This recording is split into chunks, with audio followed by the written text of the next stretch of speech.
पर महामुनि सुखदेव जी सुना रहे थे। सुखदेव से परीक्षित जी ने प्रश्न किया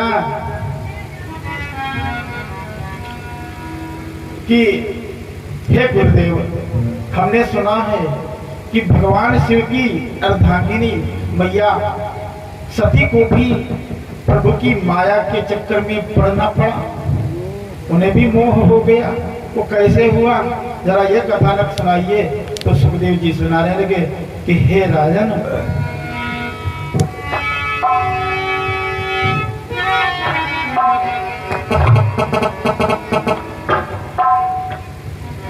एक बार त्रेता युग माही शंभु गए कुंभजरी सीता।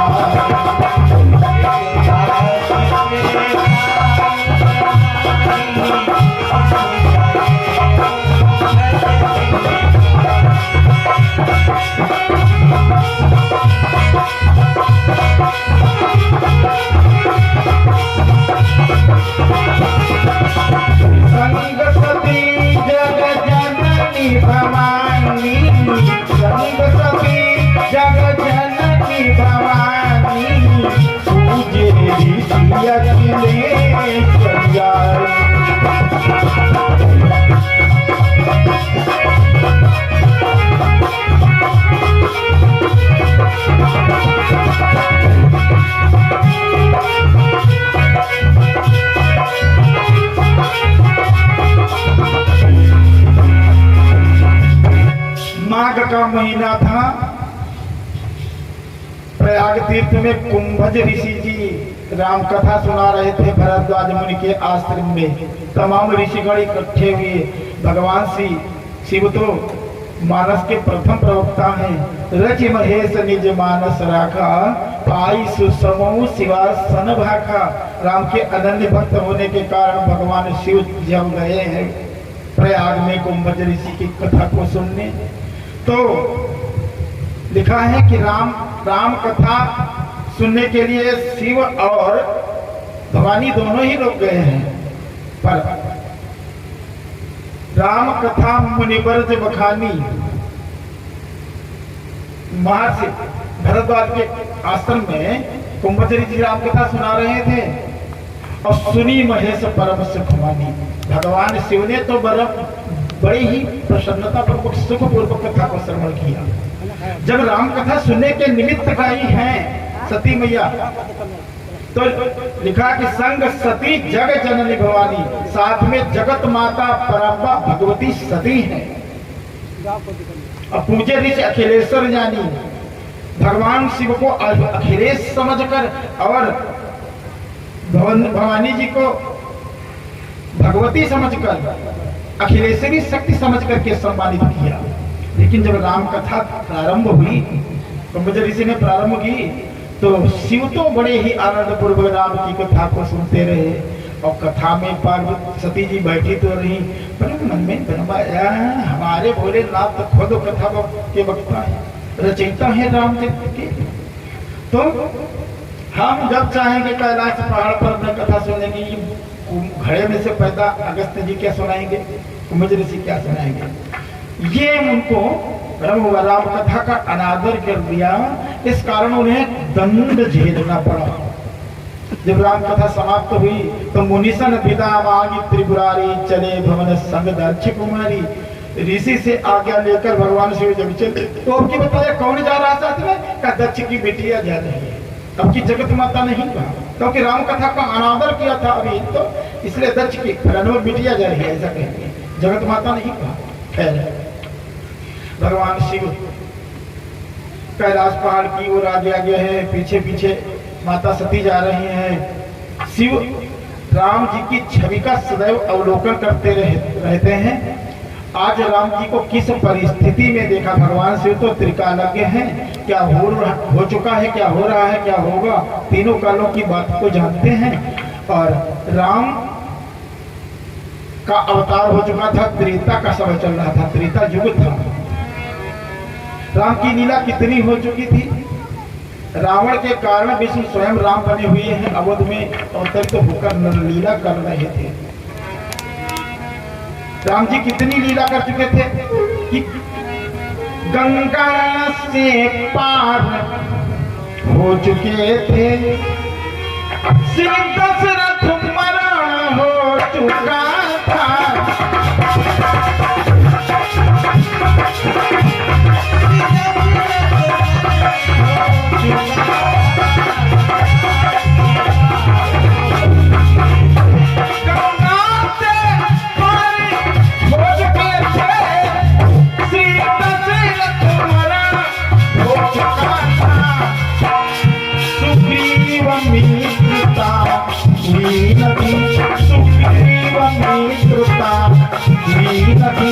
सीता का हरण हो चुका था।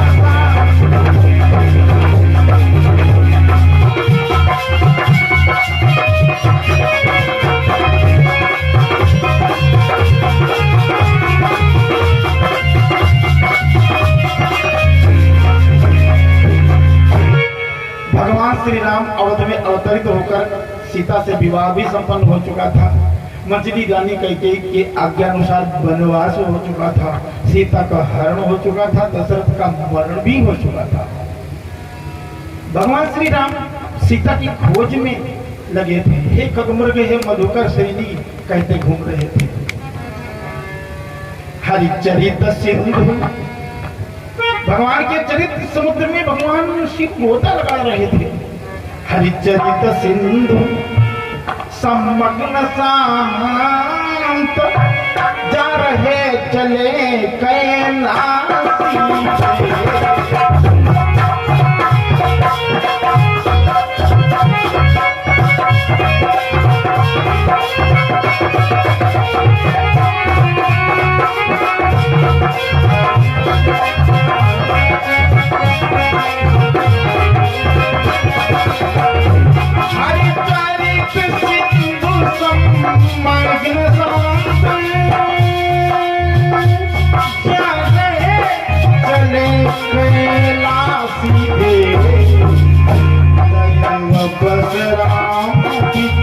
आज्ञा से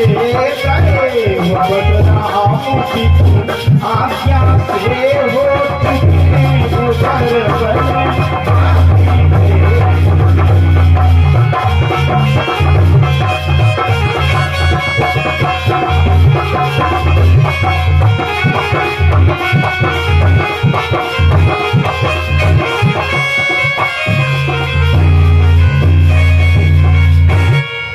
भगवान के गुण रूपी सागर में गोता लगाते हुए भगवान श्री राम के चरित्र का अवगाहन करते हुए शिव बढ़े कैलाश की ओर जा रहे थे। राम जी दंडक वन में सीता की खोज में लगे हैं। अभी सुग्रीव से मित्रता नहीं हो पाई थी। दशरथ जी का सुरपुर गमन हो चुका था। सीता का हरण हो चुका था। राम जी हे खगमृग हे मधुकर श्रेणी, तुम देखिए सीता मृग नहीं, हे पशुओं हे पक्षियों, क्या मेरे हिरण समान नेत्र जैसी सीता को तुमने देख लिया है? इस दृश्य को भगवान शिव ने निहारा तो अनायास भगवान शिव के मुंह से जय सच्चिदानंद जग पावन अस कही चले मनोज सावन। कामदेव को भस्म करने वाले भगवान शिव ने श्री राम की जय घोष किया। राम के जय घोष को सुना भगवानी सती मन में भ्रम हुआ कि हमारे शिव सामान्य व्यक्ति को यदि प्रणाम कर दें तो व्यक्ति भस्म हो जाएगा। अरे सर राजकुमार को जो इतना अल्पज्ञ है कि अपनी सीता को नहीं जान पा रहा है, कौन ले गया कौन हरण कर ले गया, और हम जान रहे हैं कि रावण हरण कर ले गया। पशुओं से पूछ रहा, पक्षियों से पूछ रहा, पेड़ों से पूछ रहा है कि मेरी सीता कहाँ है। ऐसे अल्पज्ञ राजकुमार राम को मेरे शिव कहे क्यों प्रणाम कर दिए? शिव से पूछ ही लिया। सती जी ने कहा है बोले बाबा दुनिया के लोग तो तुमको प्रणाम करते हैं, तीनों लोगों द्वारा आप वंदनीय हैं, फिर इस राजकुमार को प्रणाम क्यों किया?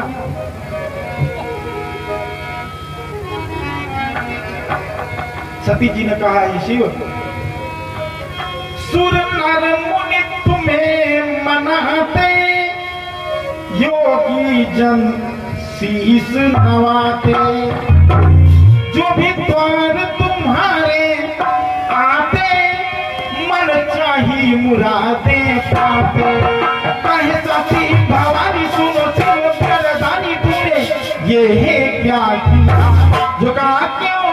दिया, खुदा क्यों चिर दिया।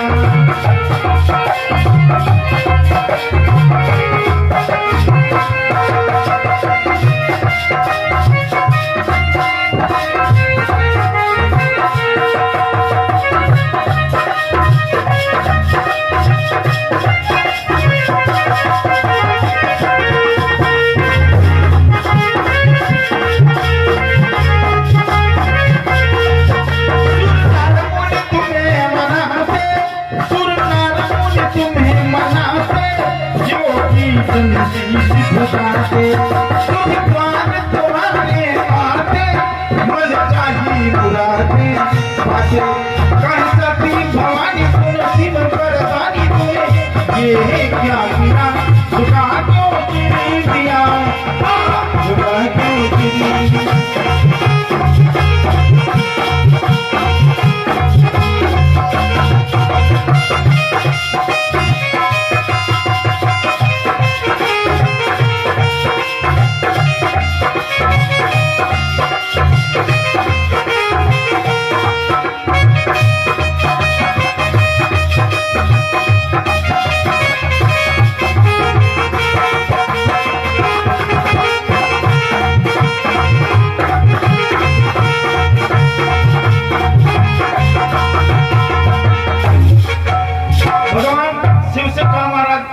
आपने इस राजकुमार को प्रणाम क्यों किया? समस्त त्रिलोक की बाशिंदा आपको प्रणाम करते हैं, आपने इन्हें क्यों प्रणाम कर दिया? भगवान शिव ने कहा, अरे सती, जिनकी मैं दिन रात जिनके गुणों का गान करते हुए थकता नहीं, छकता नहीं, सदैव उनके नाम की माला में जपता हूँ, ये वही विष्णुदेव आज मानव बने हुए ऐसे नर लीला कर रहे हैं। सती ने कहा, ये क्यों? तो शिव ने बताया, रावण मारन मनुज कर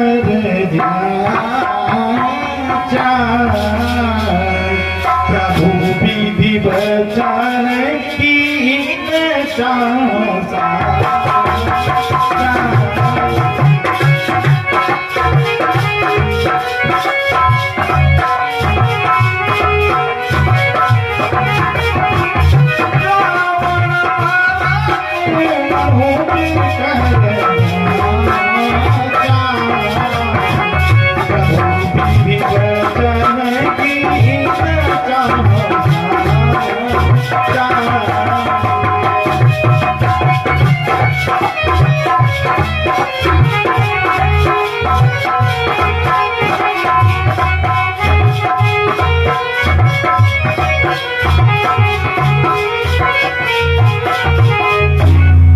कहा है सती, रावण लंका का राजा रावण ब्रह्मा को मनाने में सफल हो गया है। उसने वरदान मांगा है कि हम काहू के मरे ना मारे, बानर मनुष्य जाति दुई बारे, बंदर मनुष्य दो को छोड़ रहा हूँ, बरा रहा हूँ, बाकी किसी के मारने पर हम ना मारे। इसलिए ब्रह्मा का वरदान असत्य ना हो, इसलिए विष्णु स्वयं मानव बनकर आए हैं तो मानव लीला तो करेंगे ही। इसलिए सामान्य पुरुष की भांति सीता के लिए रो रहे हैं। मनुष्य नहीं है पर ये छद्म वेश धारण किए हुए हैं। यदि ये प्रकट हो जाए कि ये विष्णु है तो रावण ब्रह्मा जी के पास जाएगा और कहेगा, ये पितामह, तुमने तो वरदान दिया था कि हमने वरदान मांगा था कि हम मानव और बंदर दो को छोड़ रहे हैं, बाकी किसी के मारने पर न मरे, तुमने विष्णु को राम बनाकर भेज दिया, ये क्या किया? वरदान असत्य कर दिया तुमने।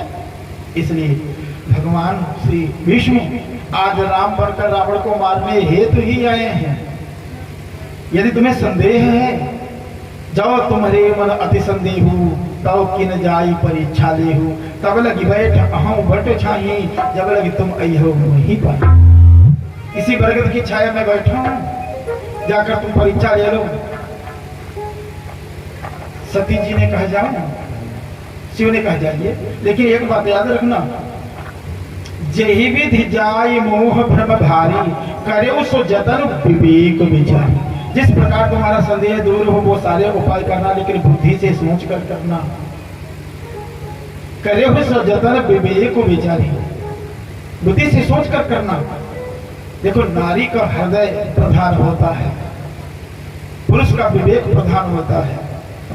सती जी चली परीक्षा लेने, विचार तो बार बार किया लेकिन विवेक से विचार नहीं किया। पुनि पुनि हृदय विचार करी और धरी सीता कर रूप, हृदय से पूछा। हृदय तो भावुक होता है।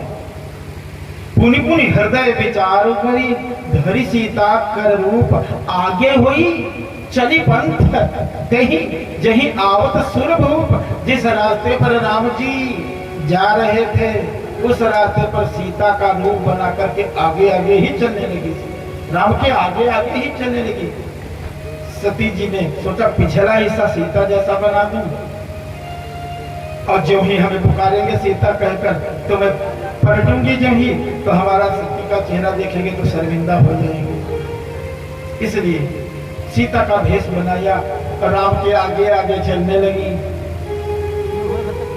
लक्ष्मण भ्रमित हुए और बोले प्रभु राम से, भैया भैया जी वो जा रही है। राम जी ने कहा अरे भैया सीता नहीं है, ये देखो ना। राम जी थोड़ा बढ़े और कहो बहोरी कहाँ वृक्ष केतु, और विपिन अकेली भिरव यही हेतु। राम जी ने कहा है शिवा तुम यहाँ जंगल में अकेली क्यों घूम रही हो? शिव कहाँ है? अब तो भेद खुल गया, शर्मिंदा हुई, भागना चाहा, लेकिन भगवान ने 33 करोड़ देवी देवताओं का समुदाय बुला दिया। चारों तरफ से घिरकर खड़ी, भाग के जाएं तो जाएं कहां। अंत में आंखें बंद कर ली शर्मिंदा होकर, तो भगवान ने अपनी माया का संवरण कर लिया, समेट ली माया। देवता गायब हुए, खिसकती हुई शिव के पास गई। भगवान शिव ने कहा गई भवानी समुपहि, तो हंसी पूछी कुशला। भगवान शिव ने हंसकर कुशल प्रश्न किया, ठीक हो? अग्नि परीक्षा कहाँ ने भी दी? कहो सत्य सब। वहां कैसे परीक्षा ली राम जी की? सत्य सत्य बोलना। सती जी ने कहा कछु न परीक्षा लीनी गोसाई, न प्रणाम तुम्हारी।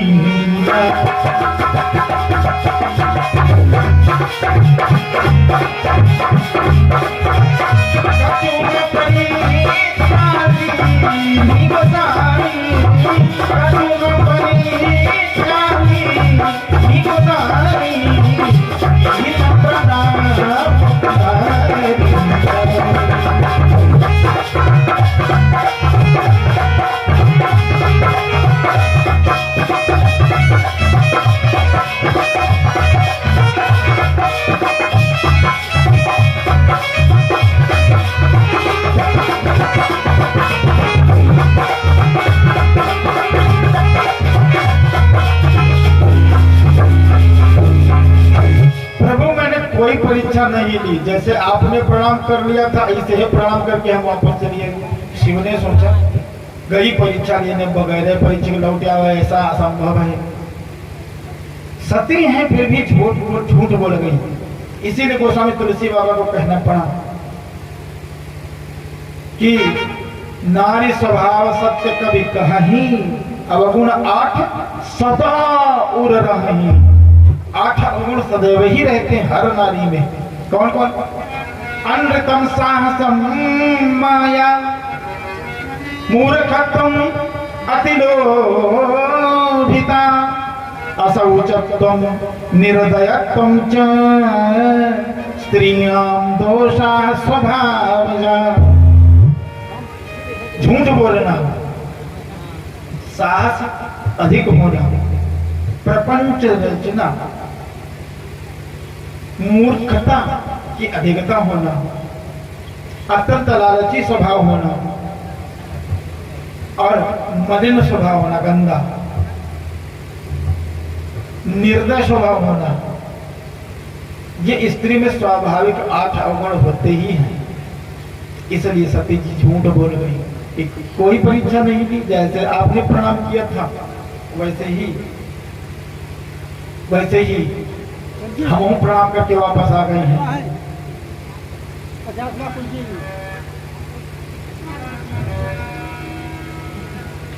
भगवान शिव ने सोचा बगैर परीक्षा किए कैसे आ गई।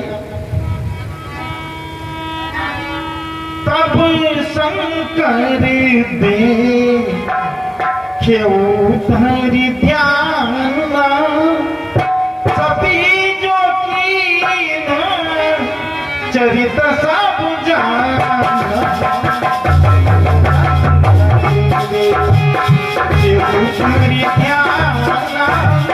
सती जो की चरित सब जाना।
देख लिया जो शिव सती जी ने राम जी के साथ परीक्षा लेते समय किया था सब जान गए। मन में ही प्रण कर डाला कि हे सती, जिन राम जी को अपना आराध्य समझता हूँ, उनकी अर्धांगिनी सीता को मैया समझता हूँ, उन मैया का स्वरूप तूने धारण किया, इसलिए तेरे इस शरीर से मेरा मिलन अब नहीं होगा।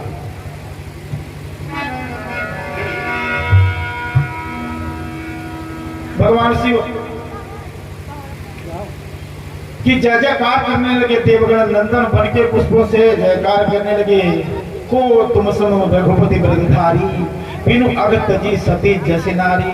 हे शिव, तुम्हारे जैसा और कौन होगा श्री राम का भक्त, जिसने बगैर पाप किए ही सती जैसी परम पवित्र पत्नी का परित्याग कर दिया। भगवान शिव कैलाश पर गए तो मन में सोचने लगे, एकांत में रहता हूँ, पहाड़ का मामला है, बरगद की छाया है, पति भी परम सुंदरी है, और कहीं हम डामाडोल न हो जाए, इसलिए नीचे कर डास नागरी बुझाला और सहज ही बैठे शंभु वाला। भगवान शंकर ने बागंबर बिछा दिया, पालथी मार कर बैठ गए, हरि ध्यान में निमग्न हो गए, तपस्या करने लगे। बचने के लिए तपस्या करने लगे कि यदि तपस्या नहीं करूंगा तो मेरा राम जी से प्रेम भंग हो जाएगा। जब अब करो सतीसन प्रीति तो मिटाई भगत पथ होई अनीति। यदि मैं सती से प्रेम करूंगा तो राम भक्ति समाप्त हो जाएगी, क्योंकि जिस सती ने सीता का वेश धारण किया उससे फिर मैं प्रेम करूंगा, अनुचित होगा। इसलिए तपस्या में संलग्न हो गए। शिव तो तपस्या करने लगे। कैलाश पहाड़ पर एकांत सती जी रह रही हैं। कैलाश पहाड़ खाया जा रहा है, सती को एकांत सोना पर खा रहा था। शंकर को तपस्या करते हजारों वर्ष बीत गए। कितना समय बीत गया तपस्या करते हुए। बीते संपत साहस सतासी, बीते संपत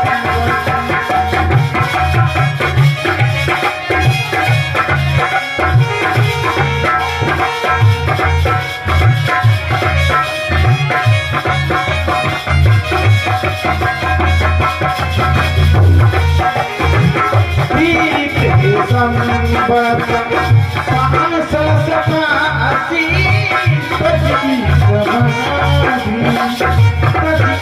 समाधि शंभु अविनाशी, पति समाधि।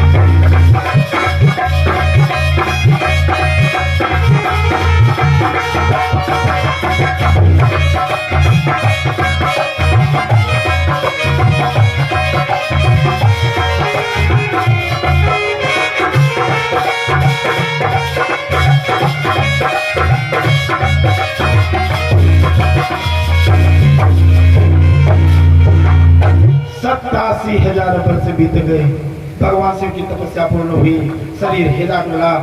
तो सती जी प्रणाम करने के लिए बढ़ी तो सन्मुख शंकर आसन दीना, बाई दिशा में नहीं बिठाया, सामने माँ के समान बिठाया।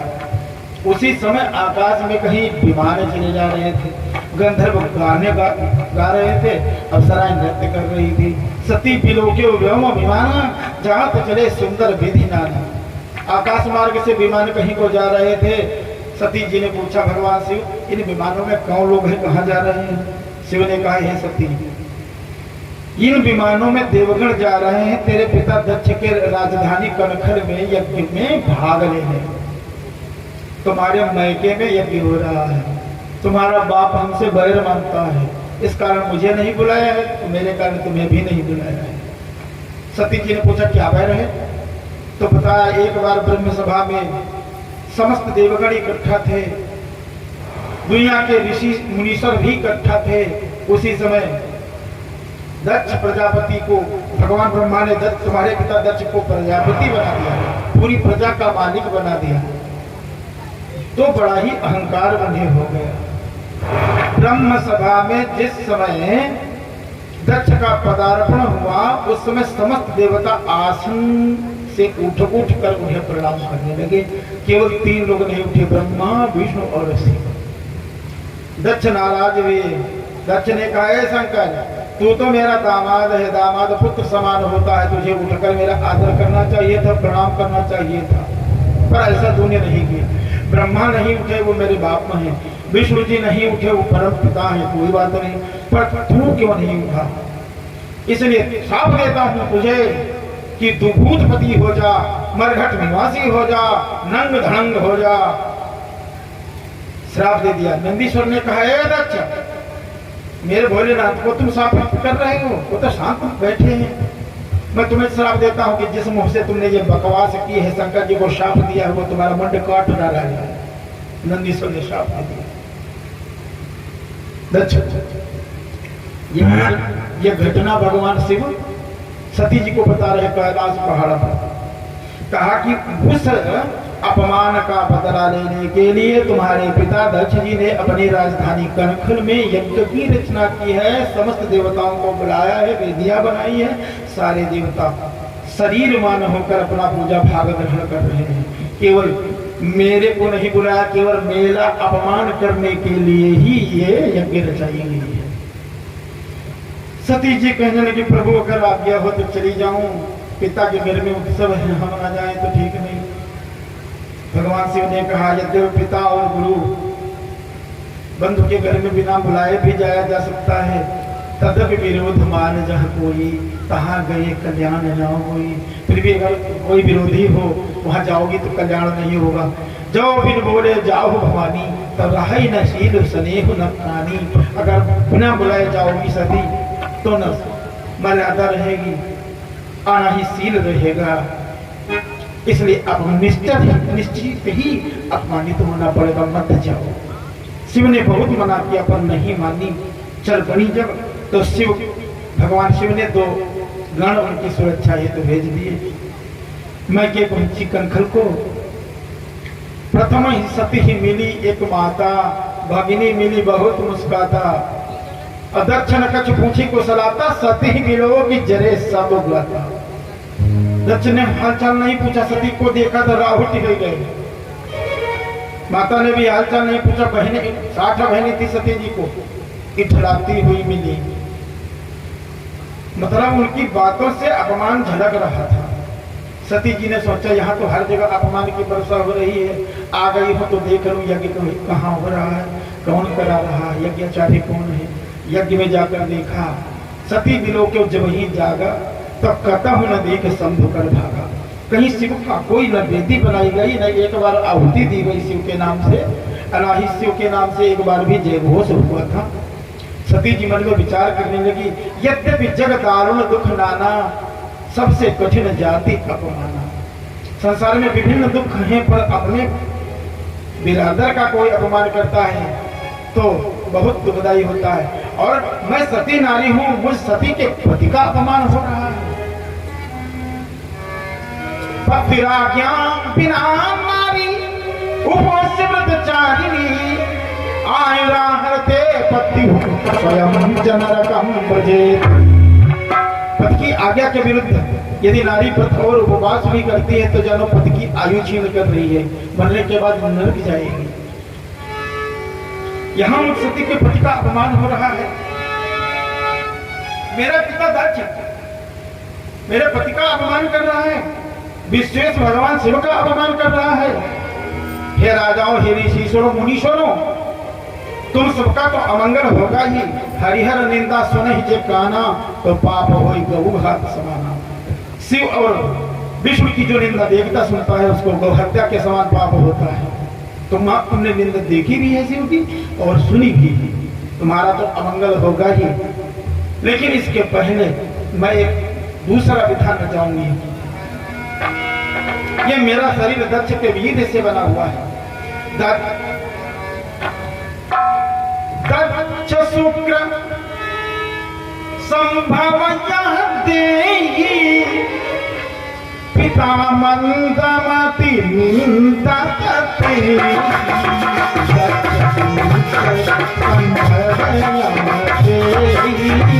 पिता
तुम्हारा तो अमंगल होगा ही। मेरा ये शरीर दक्ष के शुक्राणुओं से निर्मित है। मुझे मुझे मुझे मेरे पति का अपमान करने वाले मेरे बाप दक्ष से नफरत हो गई है। दक्ष से ही नहीं, दक्ष के शुक्राणुओं से बने इस मेरे शरीर से ही मुझे नफरत हो गई है। इसलिए तजी हूँ आज देही हेतु मैं अपने पति के कारण अपना शरीर आज ही त्याग दूंगी। उर्धरी चंद्र मौलिक ब्रख केतु भगवान शिव ब्रखवध्वज को ध्यान करते हुए भस्म हो जाऊंगी। क्यों कह करके हथेलियों को रगड़ा भगवानी सती जी ने, और जो ही फूका धू धू धू धू करके आग जलने लगी, शरीर भस्म होने लगा। सती जी जलने लगी तो शिवगणों ने मारा प्रारंभ कर दी, ऋषियों को मारना प्रारंभ किया। ऋषि की दाढ़ी उखाड़ ली, भगनिष्ठ के दांत तोड़ दिए। इस प्रकार से ऋषियों को भी पीटा शिवगणों ने, और हवन कुंड में भी गंदी वस्तुएं डाल दिया। अब यज्ञ के आचार्य थे भृगमुनि ने ऋभुगणों को उत्पन्न किया। ऋभुगणों ने शिवगणों को पीट कर भगा दिया। शिव के मार खाए हुए पीटे हुए गण दौड़े कैलाश पर गए। शिव ने पूछा सती को कहाँ छोड़ दिए, तो बताया कि वो आपका अपमान बर्दाश्त नहीं कर सकती तो भस्म हो गई। यद्यपि जोग वियोग ने जाके देखा प्रकट विरह दुख पाके। यद्यपि भगवान शिव को संपद यस्य न हर्षो विपद विषादे रणे न भिरुत्तम तम भुवन तिलकम जनयत जननी सुतम विरलम। भगवान शंकर को खुशी में हर्ष नहीं होता है, वियोग में दुख नहीं होता है, फिर भी सती जी के मरण का संवाद सुना तो अतिशय दुख हुआ। इतना दुख हुआ कि जूड़े को ही उखाड़ कर धरती पर फेंक दिया। अब वो भगवान शिव का जुड़ा अमोघ जुड़ा है। भला नष्ट कैसे हो जाए। ज्यों धरती पर गिरा एक दैत्याकार वीर पुरुष उत्पन्न हो गया, त्रिनेत्रधारी, लाल लाल आंखें अंगारे समान निकाल रहा था। भगवान शिव को प्रणाम किया, प्रभु मेरा नाम क्या है और मेरे लिए काम क्या है। भगवान शिव ने कहा तेरा नाम वीरभद्र रखता हूं, जाकर मेरा त्रिशूल ले जा और दक्ष का सिर काट कर उसी हवन कुंड में स्वाहा कर दे। शिव ने क्रोध के कारण उस समय जितनी सांसें निकाली उतने ही गण पैदा हो गए और समस्त गणों का मालिक वीरभद्र को बना दिया। वीरभद्र अट्टहास करता हुआ कनखल की ओर त्रिशूल लेकर चल दिया है और जाकर दक्ष को ललकारा।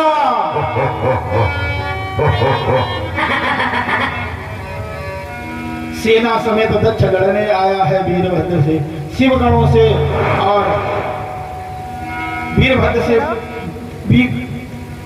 की सेना से और दक्ष की सेना में युद्ध होने लगा। उस भट्ट ने काट छाट करके ऋषियों को मार बिडार दिया।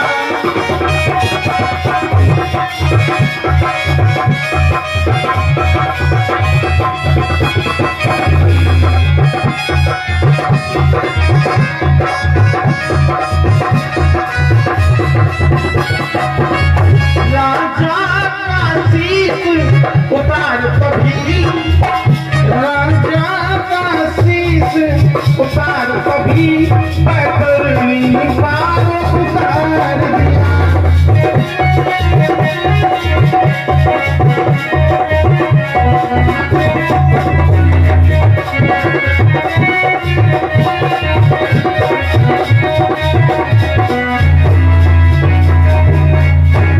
वीरभद्र ने दक्ष की समस्त सेना को मार दिया और दक्ष के सिर को काट कर हवन कुंड में स्वाहा कर दिया। तभी से जब यज्ञ सात्विक यज्ञ होते हैं तो जटा वाला नारियल मंगाते हैं, उसको लपेट करके स्वाहा करते हैं। ये प्रथा तभी से चल गई। अब यज्ञ नष्ट हुआ, यज्ञ का यजमान ही खत्म हुआ तो यज्ञ अधूरा रह गया। जब यज्ञ अधूरा रह गया तो दक्ष के मारे जाने पर